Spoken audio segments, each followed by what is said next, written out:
안녕하십니까, 이진우입니다.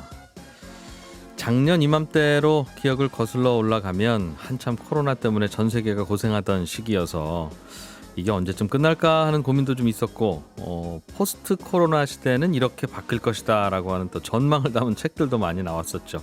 그 포스트 코로나 시대가 이제 성큼 이미 다가와 있습니다. 백신 보급이 빨라지면서 여기저기에서 회복의 신호를 보이고 있는데, 이런 시기에 포스트 코로나 시대에는 투자는 어떻게 해야 되는지라는 질문을 주제로 오늘 전문가 한 분 모시고 인터뷰 좀 나눠보겠습니다. 미얀마 군부의 쿠데타 사태가 길어지면서 현지에 나간 우리 기업들의 불안감도 커지고 또 철수 소식도 들리기도 했는데, 미얀마 상황 어떻게 진행되고 있는지 업데이트를 좀 같이 한번 해보죠. 손에 잡히는 경제 플러스 바로 시작하겠습니다. 오늘 왜 이래요? 예, 주식시장이 매일 오르지는 않는 모양입니다. 코스닥 시장이 오늘은 0.4% 하락하고 있고요. 코스피 시장은 보합권에서 빨간불, 파란불 왔다 갔다 하는 중입니다. 오늘 교보증권 김형렬 리서치센터장님을 스튜디오로 모셔서 오늘 증시는 물론이고 포스트 코로나 시대에는 어떤 투자 방향을 좀 갖고 하면 좋을지 그 궁금한 이야기도 들어보겠습니다. 어서 오십시오. 네, 안녕하세요. 반갑습니다. 예. 자리를 비우시면 오늘 리서치 센터는 어떡합니까? 센터장님이 직접 나오셨네요. 예. 오늘 주식 시장은 어때요? 오늘 좀 특징이 좀 있습니까? 매일매일이 뭐 그렇게 흘러가고 있긴 합니다만. 사실 6월 출발이 나쁘지 않았습니다. 예. 3,200선을 안착하면서 이제 지난 5월을 마무리 지었고, 예. 이 기세를 그대로 조금 이어가고 있는 상황이 나오고 있고요. 그리고 또 이렇게 좀 시장이 쉼 없이 달리고 있는 상황에도 좀 부담을 느낄 만한데, 예. 이 상황 현재의 위치를 조금 지지해주는 뉴스들은 계속 나오고 있다라는 거죠. 어저께 5월 수출이 괜찮았죠. 상당히 아주 좋았다라는 좋았어요. 얘기도 예. 있었고, 또 그 수출에 대한 어떤 세부 사항 등을 보니까 3대 주력 수출 품목들이 전부 다 좋았다.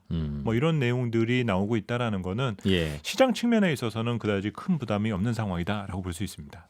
그렇군요. 그러면서 이제 백신 접종도 빨라지고 그러면 정말 다시 이제 코로나 이전 예전으로 곧 돌아가게 될 텐데. 그렇죠. 그것도 이제 코로나 바이러스 마음이긴 합니다만. 네네네네. 그분께 여쭤봐야 됩니다만. 다시 돌아간다고 하는 걸 가정하고 우리가 투자를 해야 되겠죠? 그렇죠. 그리고 이제 지금부터는 이 주식이라는로 표현되는 자산 시장의 가격 변화가 예. 조금 빨랐거든요. 지금까지는. 그렇죠. 네. 시장에 공급되어 있는 유동성도 많았고, 또 지금의 이런 팬데믹 상황을 우리는 이겨낼 거야라는 어떤 아주 대전제 하에서 가격 변화가 선행적으로 우리가 진행된 부분 등이 있는 건데, 예. 지금부터는 조금은 다른 호흡이 필요하다라는 거죠. 그게 뭔지 궁금합니다. 그렇죠. 예. 그러니까 우리가 앞서 내다보았었던 것들이 이제 실제적으로 눈에 보이기 시작을 하니까 경기와 호흡을 하는 과정 등이 이제 조금씩은 필요해졌다는 겁니다. 그래서 사람들은 이제 본격적으로 또 뭘 투자해야 될까라는 것들은 앞서 나가겠다라는 의미인 거거든요. 미리. 그렇죠. 예. 그런데 사실 그런 것들은 지금은 오히려 이제 확인하는 과정들. 어저께 우리가 수출을 보면서 네. 지금 반도체 나쁘지 않구나, 자동차 판매대수 좋구나, 이런 것들을 확인하는 것처럼 네. 그 호흡을 따라가면서 우리가 믿고 가는 과정 등이 지금부터는 필요하다라는 거죠. 그래서 지난 1년 동안에는 주식 투자에 있어서 그런 선행적인 감을 가지고 나서 우리가 대응을 해왔었다라면, 예. 오히려 지금부터는 확인한 후 대응해 나가는 동행적인 어떤 호흡을 가지고 대응을 하는 부분 등이 좀 필요하다고 볼 수 있습니다. 회복되는 거 보고 확인되면 그 주식 사고. 그렇죠. 그래서 지금 보면 너무 이제 또 그것도 늦은 게 아니냐, 네. 이런 걱정을 하실 이미 다 수가 올라 있어요. 있을 수 있죠. 여행 아직도 못 가는데 여행주는 그렇죠. 반등 많이 했고, 그렇죠. 극장 아직도 못 가는데 맞습니다. 극장 주식 먼저 오르잖아요. 그렇죠. 그래서 사실 지난밤 미국 쪽에서 뉴스를 보더라도 이제 확진자 수가 10,000명 이내로 내려왔다. 네. 이런 얘기들 듣다 보면은 그 관련된 주식들 다 찾아보게 되고, 네. 그러면 그 해당되는 주식들은 이미 많이 올라 있는데 이러면 이제 또 늦었어라고 생각을 하겠죠. 근데 실제적으로 여러분들이 그 해당되는 주식을 투자했었을 때 보게 될 내용들이 뭔가, 네. 정말 이제 예약이 엄청나게 늘어나고 있다라던가, 비행기 표가 모자란다거나, 네. 증편을 해야 된다거나 이런 뉴스를 보셔야 될 텐데 아직 네. 그런 뉴스까지 다가서지는 않았잖아요. 그렇죠. 그러면 예. 투자의 시간은 남았다라고 볼 수가 있다는 거죠. 그리고 지금부터는 약간의 타이밍에 대한 승부가 오히려 좀 더 중요해질 수가 있는 거고 어느 상황에 어떤 그 진입을 했었을 때 수익을 극대화할 것인가 네. 그런 것들에 대한 고민이 더 필요하다고 볼 수 있습니다. 그러니까 결국은 회복될 텐데 여행도 그렇죠. 항공도. 그렇습니다. 그러니 먼저 선반영하기 전에 내가 주식을 싸게라도 잡고 있어야 되는데 네네네. 그거 섣불리 그렇게 하지 맙시다라는 말씀인 듯하여서 우선은 지금 위치가 약간 그런 어중간함이 있거든요. 왜냐하면 오를 지금 건 좀 올랐고 그렇죠. 코스피가 3,200을 넘었는데 공교롭게도 지금 코스피가 3,250을 넘어서면 예. 두 번 두들겨 맞았어요.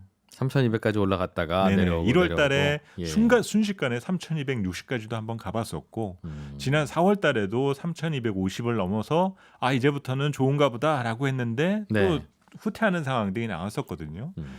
이제 왜 이런 현상이 나타나냐면 우리가 지금 너무 쉽게 3,000선이 되게 당연시되어 가고 있는 상태지 않습니까? 네. 근데 불과 한 6개월 정도만 리와인드해서 보게 되면은 3,000이라는 지수 영역대가 어떻게 보면 꿈의 영역대였던 거거든요. 코로나 이 상황에 이렇게 올라도 돼 하는 그렇죠. 느낌을 그리고 주던 지수죠. 기본적으로 3,000선대라는 거는 우리가 코로나 문제를 수습하고 나서 정상화되고 났을 때의 기본 가정하에 우리가 그 꿈꿔왔었던 지수 영역대인데 예. 이 상황을 지금 머물고 있는 거지 않습니까? 그러니까 머무는 거 정도만으로도 저는 대단하다라고 보거든요. 안 떨어지는 것만 해도 그렇죠. 그래서 제가 6월 전망 자료에서 타이틀로 제가 썼었던 표현이 이륙은 끝났다. 근데 이륙이라는 거는 방향성적인 측면에서 놓고 보면 우상향인 거잖아요. 예. 그리고 우리가 가려하는 목적지까지는 지금은 일정 고도가 유지되는 정도로도 충분히 만족감을 느낄 수 있어야 된다라는 거죠. 그리고 그 안에서 뭐 상황의 대기가 불안정해지면 우리가 뭐 비행기도 터뷸런스 구간을 지나가게 될 때 출렁임이 나오게 되잖아요. 네. 그런 상황에 잘못되지 않도록 안전벨트도 잘 매고 타이밍을 그런 상황에 맞춰 나가는 과정이 당분간 필요하다라는 거죠. 그리고 정말 이제 어느 정도 경제가 완전히 확장되고 난 이후에 언젠가는 또 착륙 신호가 들어올 거지 않습니까? 그렇겠죠. 네. 근데 아직 착륙 신호까지 들어오기에는 이르다라고 보고 있어요. 최근에는 뭐 통화 정책이 바뀔 수 있다. 이런 것들을 이제 시장 참여자들은 착륙 신호로 조금 생각을 한 측면 등은 있는데 제가 보는 견해에서는 아직 착륙 신호까지 들어왔다라고 보기에는 너무 이르다. 비행 시간이 너무 짧다. 지금. 알겠습니다. 네. 앞으로 투자의 방향은 경기 회복, 과거처럼 일상으로의 복귀를 전제로 거기에 따른 수혜를 받는 회사 중심으로 찾는 것은 옳은 방향이나 그렇죠. 그 회사 주식을 지금 사는 것은 타이밍을 이미 주가가 많이 오른 상태인 경우가 많기 때문에 네네네. 그 고민은 좀 해보자. 우선 관심에 리스트업 해두시는 거는 문제가 안 된다 예. 봐요. 그리고 문제는 시기가 또 가장 중요한 거지 않습니까? 예, 그렇죠. 아무리 좋은 싸게 사야죠. 그렇죠. 예. 그러면 그 타이밍에 대한 부분들을 계속적으로 고민을 해야 되는 거고 네. 굳이 현 구간대에서 우리가 급한 마음을 먹을 필요는 없다라는 거죠. 그리고 지금의 거시지표나 수출, 기업들의 실적 좋아지는 상황 등은 못해도 9월 정도 때까지는 계속 지지받을 가능성이 있는 거고 네. 그 다음 스테이지에 대한 부분은 이제는 차별화 가능성에 대해서 우리가 고민을 해야 된다는 거죠. 지금 1년 반 동안의 이 변화 과정에서 기업의 여러 가치, 내재적인 가치와 본질적인 가치가 업그레이드 되어 있는 경우가 있을 거고 그렇지 않고 예전의 그 모습이나 구태연함을 못 버린 기업들도 분명히 있을 거거든요. 네. 이제 이것들을 이제 구분 짓는 작업들을 올해 후반부와 내년을 준비하면서는 이제는 해야 된다. 볼 수 있습니다. 그게 잘 안 보이죠. 근데 말씀하신 그 포인트가 네네네. 코로나19를 겪어오면서 오히려 기업 가치가 그러니까 주가가 아니라 기업의 본질이 훨씬 나아진 회사도 분명히 있을 것이고 네네네네. 큰 충격을 받아서 과거로 회복되기 어려운 기업도 있을 텐데 네네네네.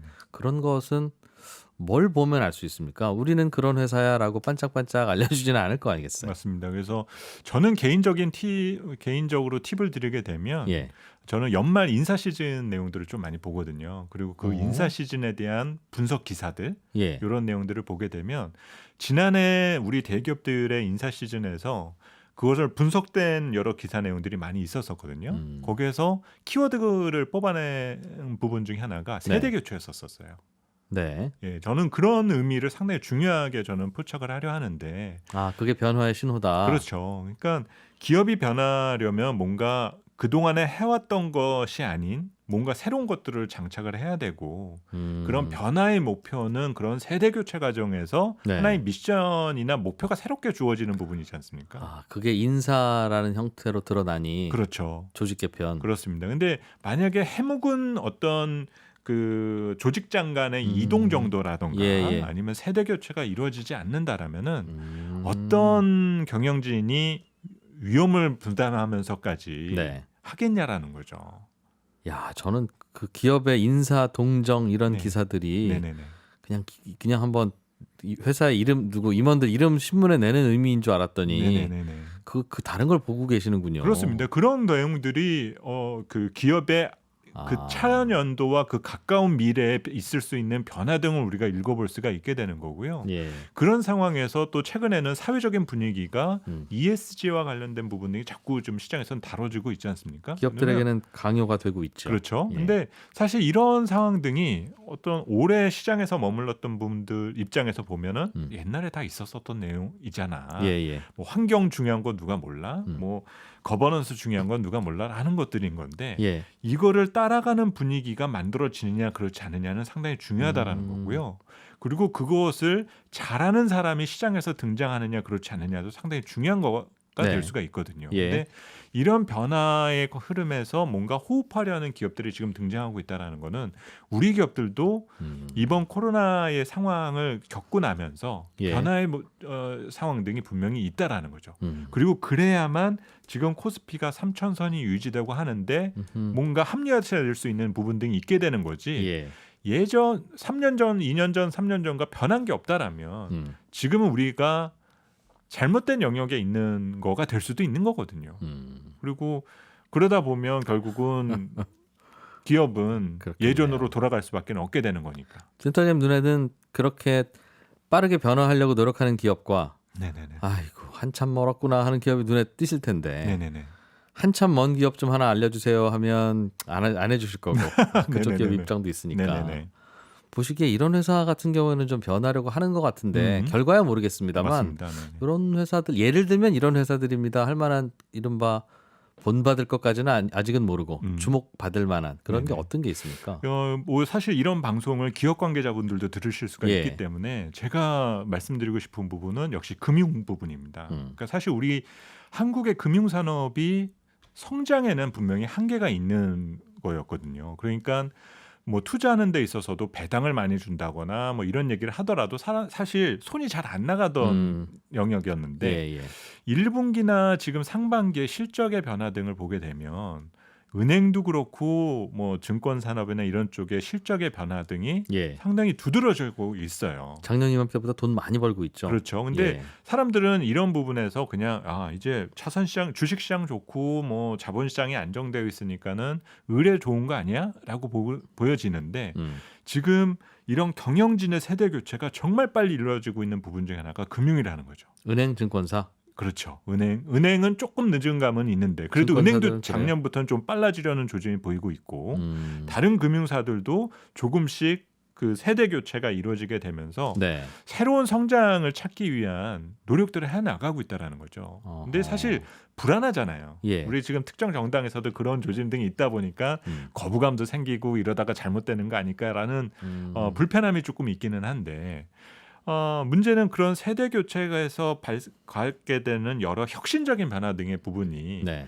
하나의 성장의 요인으로만 자리만 잡을 수만 있게 된다라면은 기존에 하던 것들은 알아서 돌아가게 시스템적으로 지금 갖춰져 있는 상황이거든요. 은행이나 그러니까 증권사나. 그렇죠. 그러니까 우리 기업들이나 산업 내에서도 그런 도전적인 의식, 도전자 의식에 네. 대한 부분 등이 조금 더 필요한 부분이고 오호. 자꾸 이제 뒤로 물러서려 하거나 안주하려 하게 된다라면은 모든 기업들이 그렇고 모든 경영진이 그런 것처럼 방어적이 되고 보수적으로 바뀔 수밖에 없게 된다는 거죠. 네. 그래서 지금 우리는 뭔가 많은 약간 좀 행동하고 실천하는 그런 변화 등이 중요한데 사회적으로 그런 분위기가 많이 감지되다 보니 네. 주식시장에서도 그런 부분 등에 대한 것이 현재 반영될 기업 텐데. 가치라든지 시장의 여러 심리 면에 있어서도 영향을 주고 있다라고 볼 수 있을 것 같아요. 실은 그 회사가 어떤 회사입니까? 종목을 찍어주십시오라는 뉘앙스의 질문을 드리긴 했는데 네네네. 힌트를 주셨네요. 그렇습니다. 의외로 올드 인더스트리로 분류되던 금융회사들, 증권사들이 그렇죠. 요즘 실적이 괜찮은데 네네네.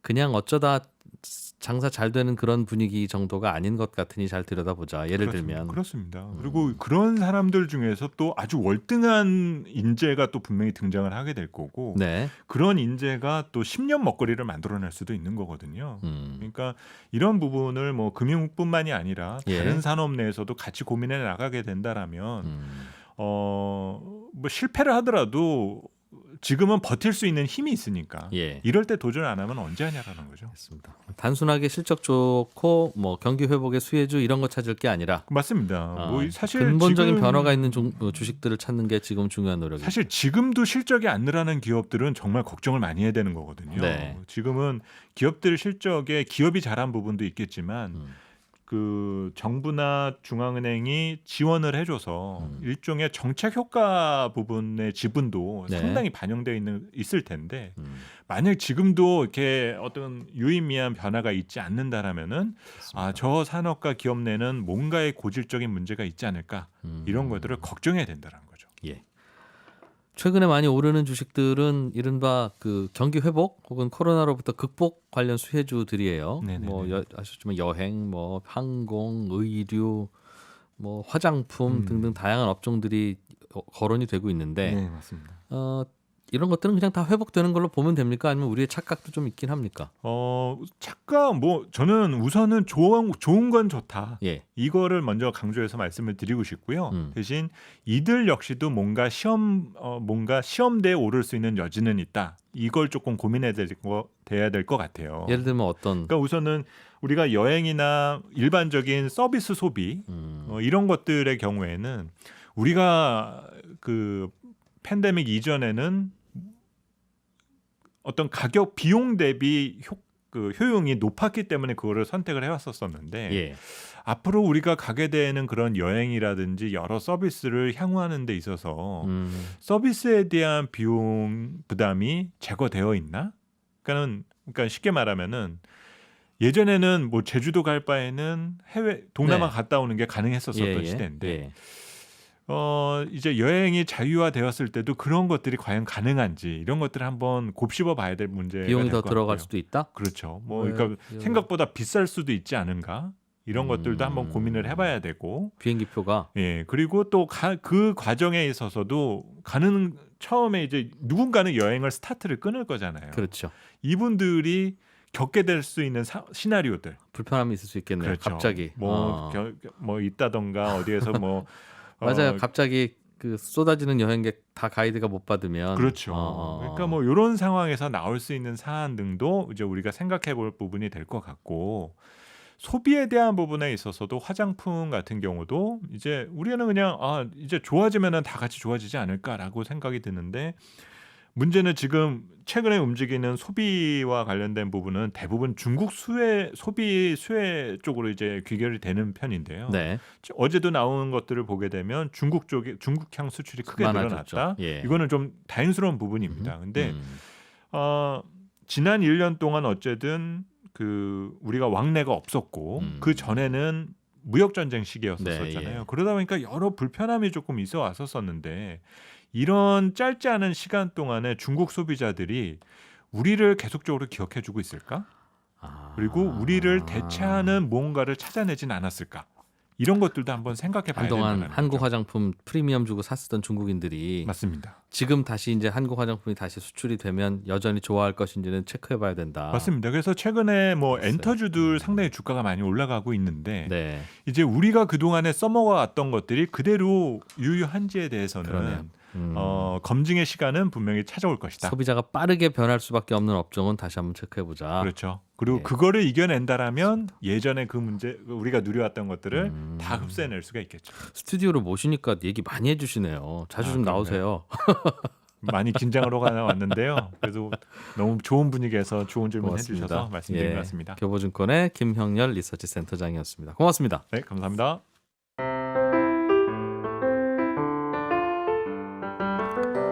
네, 오늘은 청취자 김하나 씨가 주식 투자를 하고 계신데 갖고 있는 회사 주식이 인적 분할을 하게 되셨다고요.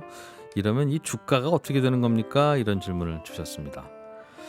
인적 분할이라고 하는 건 예를 들면 생선도 팔고 과일도 팔던 한꺼번에 팔던 가게가 중간에 벽을 하나 세우고 생선 가게 따로 과일 가게 따로 이렇게 독립을 시키는 걸 인적 분할이라고 합니다. 이렇게 되면 원래 과일 생선 같이 팔던 가게 주식을 갖고 있던 주주분들은 과일 가게 주식도 따로 받고 생선 가게 주식도 따로 받고 이렇게 주식이 두 가지가 되는 건데요. 그러면 주가는 어떻게 되느냐? 즉 원래 과일 생선 같이 팔던 가게 주식이 한 주에 100만 원이었다면 과일 가게 주식, 생선 가게 주식으로 인적 분할되면 각각의 주가의 합이 100만 원보다 넘어가느냐 줄어드느냐 이제 이게 고민인데요. 그건 결론부터 말씀드리면 둘 다 합했을 때 예전 주가보다 비싸질 수도 있고 싸질 수도 있다. 이게 결론입니다. 예를 들어서 야, 이 가게는 둘로 쪼개니까 훨씬 좋네. 과일 살 때 생선 냄새 안 나고 더 좋아졌네. 그래서 손님도 더 많아지겠네 싶으면 이제 과일 가게 주가가 더 올라서 두 회사 주식 더한 게 100만 원보다 비싸지는 거고요.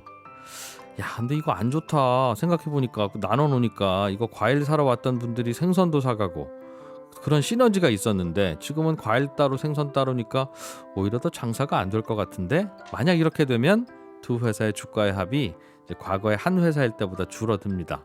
그래서 주가는 어떻게 될지 모르는 건데 일반적으로는 주가에 좋으라고 나누지 않겠어요?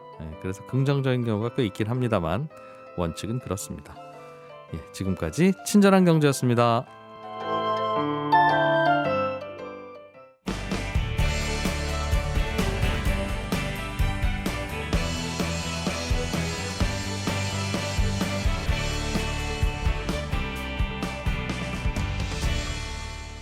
이진우의 손에 잡히는 경제 플러스. 네, 경제학자와 떠나는 세계 일주 시간 종횡무진 세계를 가다 오늘은 미얀마로 한 번 더 날아가 보겠습니다. 한국경제산업연구원 박정호 실장님 어서 오세요. 예, 안녕하세요. 네, 지난번에 미얀마로 한번 저희가 날아가 봤었는데 여전히 시끌시끌하고 그래서 아마 미얀마 상황이 계속 이렇게 나빠지면 쌀 농사가 그 나라가 잘 안 돼서 이게 식량난으로 이어질 가능성이 있다 이런 말씀도 주셨고 오늘도 그런 이야기 등등해서 미얀마 상황 좀 계속 이어가 보죠. 네. 또 뭐가 좀 제일 걱정입니까? 미얀마는 지금? 사실 지금 정치적인 이 불안이라는 게요. 이 군부 쿠데타라고 해야 될지 이 상황이 진작된다고 해서 어느 정도 해결된다고 해서 그런 모든 게 수습될 상황이 아니에요. 예. 이런 개도국들의 상황 중에서는 이걸 빨리 수습하려면 국가의 어떤 강력한 리더십이 있어야 되는데 아웅산 수지 여사는 태생적으로 강력한 리더십을 발휘할 수가 없어요. 왜요? 이것도 좀 설명을 드리면 아웅산 수지 여사가 그 민주 세력이라고 할 수 있는 우리 미얀마에서는 NLD라고 하는 정치 집단이 있는데 거기 정치 집단의 지도자로서 이제 정권을 잡아서 우리로 따지면 대통령이 돼야 정권을 휘둘릴 수가 있잖아요. 그런데 이게 참 아이러니인 게 미얀마 헌법상 아웅산 수지 여사는 대통령이 될 수가 없어요. 그래서 대통령이 아닌 거예요. 왜 그러냐면 미얀마의 법률상 외국인과 결혼한 사람은 대통령이 될 수 없다라는 법이 있습니다. 근데 아웅산 수지 여사는 외국인과 결혼하셨거든요. 그러다 보니까 어쩔 수 없이 본인이 국가의 전권을 휘두를 수 있는 정치적인 어떤 상징적인 인물임에도 불구하고 권한이 일정 부분으로 제약이 되는 뭐가 공식적인 직함이냐 하면 국가 고문 및 외교 장관이에요.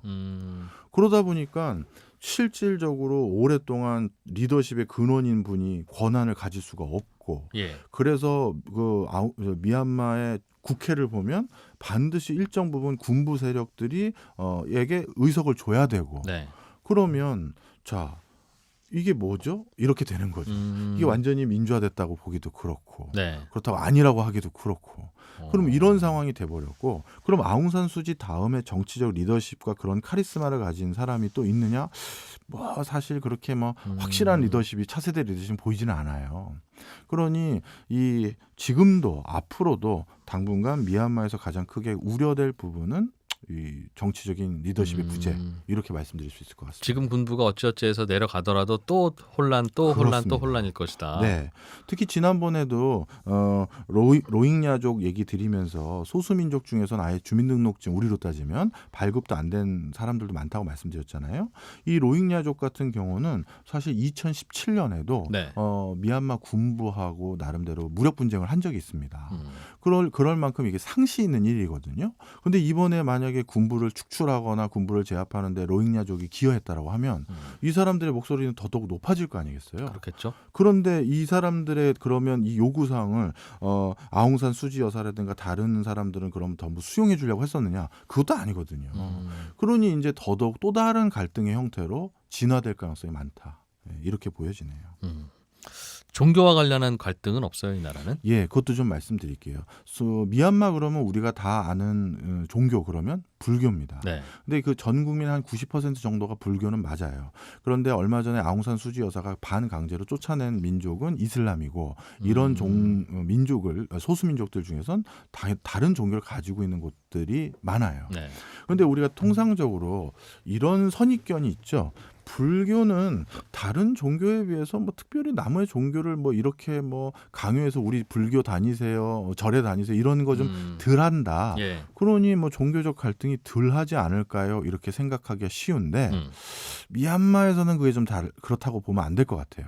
왜냐하면 우리가 회교 원리주의자 이런 말씀을 들어보셨잖아요. 예. 이슬람 근본주의를 추종하면서 그거를 뭐 A부터 Z까지 모두 그 교리에 따라서 행동하고 국가와 사회도 그렇게 돼야 된다. 이런 주의자들이 있는데 예. 불교의 그런 주의를 하나만 꼽으라면 그런 주의를 추구하는 국가를 하나만 꼽으라면 그게 미얀마예요.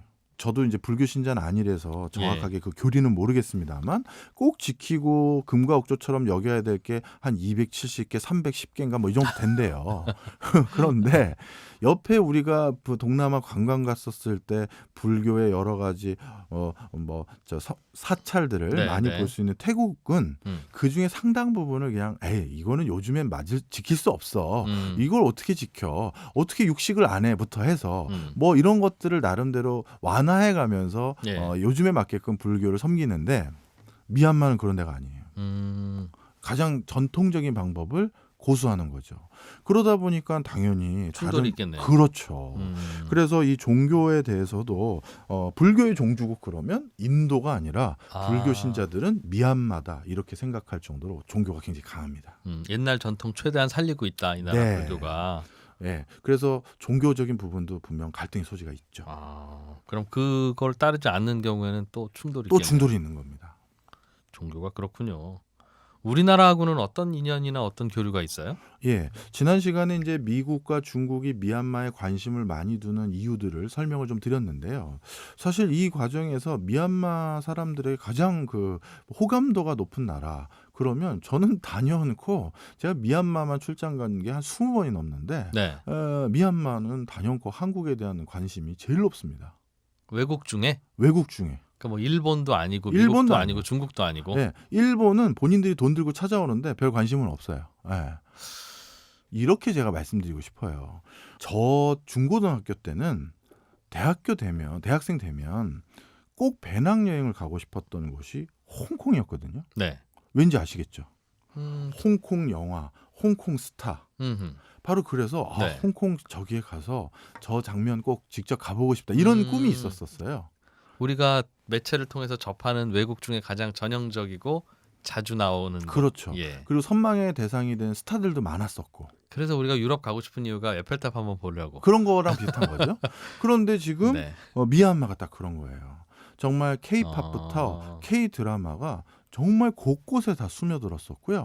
그것 때문에 이게 참 재밌는 일화인데 미얀마에서 한국인을 부르는 한국 단어가 있습니다. 딱 봐도 한국인이다. 중국인하고 한국인 구별하거든요. 그럼 한국인이다 딱 티가 나면 미얀마 사람은 한국인을 부르기 위해서 한국말로 이렇게 불러요. 뭐라고 부를 것 같으세요? 오빠예요. 왜 오빠라고 부르냐면 가사에서도 드라마에서도 아. 남녀 주인공이 서로들 부를 때 오빠라고 부르는구나. 네. 그러면 그렇게 이제 이해했군요. 저도 갑자기 친숙하게 한국 단어로 오빠라고 부르니까 돌아보게 되죠. 그럼 손짓을 해요. 이거 먹고 가라고. 이거 한번 보고 가라고. 재밌네요. 자, 그만큼 한국에 대한 관심도 높죠. 굉장한 두둑한 재산이에요. 그리고 미얀마도 중국하고 그렇게 많이 국경을 접하고 있잖아요. 그러다 보니까 중국 기업이나 중국 통이라고 불리우는 세력들이 미얀마로 많이 침투해 들어왔어요. 그런데 이번에 군부 세력이 이렇게 쿠데타를 일으키고 나서 더더욱 반중 감정이 높아졌어요. 예전에도 군부는 중국을 좋아했지만 예. 국민들은 우리 바로 국경을 저렇게 많이 접하고 있는 저 나라가 저렇게 세계적인 슈퍼 국가로 발돋움하고 나면 이거 나중에 우리 먹히는 거 아니야? 우리 나중에 반식민지나 되는 거 아니야? 이런 걱정이 왜 없겠습니까? 그래서 중국세가 득세하는 걸 걱정을 많이 하고 있었었는데 특히 아무리 봐도 이번에 군부 세력들이 중국을 등에 업고 쿠데타를 한 것 같다라는 국민들의 인식이 있는 거죠. 네. 그래서 몇몇 중국 기업들은 국민들이 방화를 저질렀어요, 이번에. 그래서 중국 기업들 막 불태우고 막 해가지고. 우리도 예전에 80년대 쿠데타가 또 있었잖아요. 네. 그때도 미국이 저 쿠데타군을 비호한다고 해서 네. 우리 대학생들은 뭐 그 이후에도 미국 문화원 들어가서 뭐 서로 시위하기도 그렇네요. 하고 예. 그랬었죠. 저 독재 맞습니다. 정권의 뒤에 미국이 있다 뭐 이러면서. 예. 이번에 똑같은 거네요. 같은 구조네요. 예. 그러다 보니까 지금 미얀마에 우리 한국 기업들이 진출을 많이 했거든요. 음. 그 한국 기업들 중에서 일부 우리가 중국 기업으로 오인받을까 봐. 아하. 그래서 지금 그 기업들의 대문이라고 해야 될까요? 정문에는 전부 태극기를 개양해 놓고 있어요. 아. 우리는 중국 기업 아닙니다. 아하. 그런 상황에서 지금 이렇게 전개되고 있는 모습. 그게 바로 한국의 지금 미얀마의 상황이 어떻고 중국과 미국과 달리 한국 네. 기업들이 미얀마에서 뭔가 이게 이 교통 정리가 된다면 좋은 기회를 찾을 수 있지 않을까 이런 생각도 갖게 우리나라 되는 이유가 기업들이 여기입니다. 예. 혹시라도 중국의 공백이 생기면 그렇습니다. 음. 특히 대표적인 성공 사례로 꼽는 게 포스코 인터내셔널이라는 회사입니다. 옛날에 주식회사 맞습니다. 대우였던 그 예. 무역회사. 대우 예. 상사였나요? 대우 인터내셔널이었나요? 뭐 하여튼. 예. 예. 그 회사가 미얀마에 뭘 했냐면 지난주에 한번 말씀드린 것 같은데 미얀마가 자원이 많고 그중에 천연가스 발굴을 한다고 했었잖아요. 네. 예. 그 차오류라는 항만도시 바로 그 바닷가, 그 바깥에 있는 바닷가에 천연가스 발굴 그 시추 작업을 했었는데 여러 선진국들도 두 손 두 발 두고 다 도망갔어요. 네. 왜냐하면 워낙 미얀마 거버넌스 체계도 도움도 안 되고 교통 뭐 인프라 뭐 이런 것도 안 되고 네. 미얀마가 신용카드 쓴 지도 10년도 안 돼요. 예. 그러니까 이런 게 전혀 없다 보니까 이거 다국적 기업이면 우리가 여기서 뭘 할 수가 없다 했는데 네. 한국 기업이 끝까지 남아서 계속 뚫기 시작하다가 드디어 그 천연가스 발굴을 한 거죠. 그래서 지금 포스코 인터내셔널은 연간 거기서 들어오는 순이익만 네. 뭐 4천억이 넘어요. 가스 팔아서. 네. 그래서 그 순이익을 4천억 이상 벌고 있는데 바로 이걸 봤을 때도 이렇게 척박한 땅에서 비즈니스 기회 참는 건 우리 한국인이 최고거든요. 그래서 저는 미얀마가 이 교통 정리만 잘 되면 엄청난 기회가 있을 거라고 생각하고요. 실제 미얀마의 FDI 외국인 직접 투자 금액 네. 이걸 따졌을 때 뭐 2년 전 통계이긴 합니다만 제가 그때 연구했던 게 한국이 전체 6위였어요. 미얀마로 들어오는 외국인 자금 중에. 예. 그러니까 우리도 나름 관심을 두고 가는 사람들이 꽤 있는 거죠. 우리하고 미얀마는 자원 개발 주로 좀 하면 좋습니까? 자원 개발하면 정말 좋죠. 왜냐하면 우리는 자원이 없으니까요. 근데 그 자원 개발의 채굴권을 대부분 지금은 누가 가지고 있냐면 군부가 가지고 있습니다. 네. 그래서 군부가 가지고 있고 군부는 그거에 대한 채광권은 가지고 있는데 기술이 없잖아요. 네. 그러니까 외국 기업들이 기술 가지고 와서 나랑 합작 투자 회사를 만들면 네가 이거 채가서 돈 벌 수 있어. 대신 나도 돈 벌고 이런 구조예요. 그래서 좀 전에 말씀드렸던 포스코 인터내셔널도 자원 개발하는 거잖아요. 그런데 이 포스코 인터내셔널의 현지 법인이 군부 자금이 들어가 있는 회사와의 합작 법인이에요. 이게 또 문제예요. 그래서 다국적 국제사회에서는 군부에다 왜 돈을 벌어주는 일을 하고 있냐. 그 나라에서 사업하려면 군부 지분을 줘야지 사업할 수 있지 않았겠어요? 그렇죠. 그게 우리의 항변인데 그런데 국제사회에서는 그래서 이런 전쟁이 일어나는 거 아니냐. 야, 그 참 묘한 문제네요. 네. 특히 포스코는 그 이 미얀마에 회사 하나가 더 있거든요. 철강 관련한 강판 만드는 회사가 하나 더 있어요. 예. 근데 그 회사는 아주 직접적으로 군부 그 지도자 예. 이름이 들어가 있어요. 주주명부에. 그렇게 해서 또 합작 회사를 차렸는데 그래서 또 포스코가 또 다른 회사 가지고 또 지적을 받는 거예요. 왜 그 사람들 돈 벌어주는 일에 기여하고 있냐. 이 부분을 해결해야 돼요. 들어가려면. 그러면 국제사회는 우리나라 기업만 들어가지 말라는 게 아니라 다 들어가지 말라는 뜻이네요. 원래는 그랬는데 그걸 또 비집고 들어가서 캐고 장사하고 있는 게 우리나라 기업들이니 네. 이게 참 먼저 그 척박한 걸 극복해냈는데 이런 또 지탄의 대상은 되고 이런 딜레마는 분명히 있습니다. 지금 상황은 그러게 지금 말씀하신 것처럼 미얀마와 적극적으로 뭘 협력을 할 수도 없고 그러면 지금 군부 정부 도와준다는 얘기가 나온다 하니 그것도 안 할 수도 없고 안 한다고 또 미얀마 국민들 도와주는 것도 아니지 않습니까 이게? 네, 그게 참 그렇죠. 그럼 어떻게 해야 되고 우리는 어떻게 하게 될까요? 이게 미얀마의 관료분들뿐만 아니라 일반 시민들을 만나보면 놀라운 게 있습니다. 아까 제가 말씀드린 것 기억해 보시면 아시겠습니다만 국가가 아직 체계를 많이 못 잡았구나. 주민등록증도 없고 교통, 도로, 전기, 금융 시스템 거의 없어요. 바로 이런 척박한 상황 속이니 그냥 전형적인 뭐 후진국, 개도국의 모습을 떠올리시기가 쉽지만 미얀마 국민들의 국민성은 굉장히 높은 수준이에요. 그러니까 산업 인력이라는 관점에서 정말 준비되어 있는 국민들이거든요. 룰을 지킬 줄 알고 네. 규칙에 의해서 협동도 할 줄 알고 학습력도 높아요. 그러다 보니까 무한한 잠재력이 있고요. 그리고 미얀마에 지금 뭐 나름대로 그냥 도시를 기준으로 한 달 월급이 한 20만 원 정도 되는데 그러면 이거는 옆에 있는 베트남보다도 절반이고요. 네. 그다음에 위에는 중국보다도 5분의 1밖에 안 돼요. 예. 그러면 저임 가공업을 해야 되는 이런 인더스트리는 미얀마에서 많은 일을 할 수가 있겠죠. 바로 그렇게 기회의 땅인데 이 기회의 땅에 지각을 갖추고 있는 국민분들께서 가장 벤치마킹하고자 하는 나라도 한국입니다. 분명 그렇겠네요. 예전에 한국은 우리보다 못 살아서 원조도 해줬는데 한국이 우리보다 훨씬 더 잘 살았으면서 예. 민주화도 했다. 우리는 한국의 근현대사를 보고 배우자. 이런 게 꽤 있어서요. 어느 시점인가는 좀 뭐랄까 안개가 좀 거치고 나면 우리가 가서 도와드리고 또 우리도 얻어올 것도 많다. 미얀마는 그런 그 국민성 내지는 성격이 갖춰지게 된 배경이 있습니까? 그게 전 두 가지를 꼽아요. 종교하고 그다음에 공산주의를 꼽습니다. 공산주의는 룰을 지켜야 되거든요. 규칙. 그 규칙을 예. 따르는 것에 대해서 몸에 배게끔 만드는 기회를 그걸로 만들었고요. 종교라는 것은 우리는 윤리의식으로만 따지지만 사실 예. 어떤 의미에서는 교육이죠. 그렇죠. 사람 됨됨이와 기본적인 여러 가지 소양을 가르쳐 줍니다. 아까도 말씀드렸지만 가장 불교 원리주의자들 이런 분들이 많기 때문에 그 종교에 기반한 여러 가지 어떤 몸에 밴 이런 것들이 아마 지금의 미얀마 국민성의 우수함을 만든 게 아닌가 저는 그렇게 생각합니다. 그러고 보니까 여러 아시아 국가 중에서도 베트남, 미얀마 이 정도가 그렇죠. 공산주의 역사가 좀 있었네요. 그렇네요. 그렇죠? 예. 자, 오늘 종횡무진 세계를 가다 지난주에 이어서 미얀마 다녀왔습니다. 한국경제산업연구원의 박정우 실장이었습니다. 고맙습니다. 감사합니다. 예, 손에 잡히는 경제 플러스까지 오늘 여기 마무리하겠습니다. 점심 식사 맛있게 하시고요. 저도 점심 식사 맛있게 하고 내일 아침 8시 30분에 다시 건강한 목소리로 찾아오겠습니다. 이진우였습니다. 고맙습니다.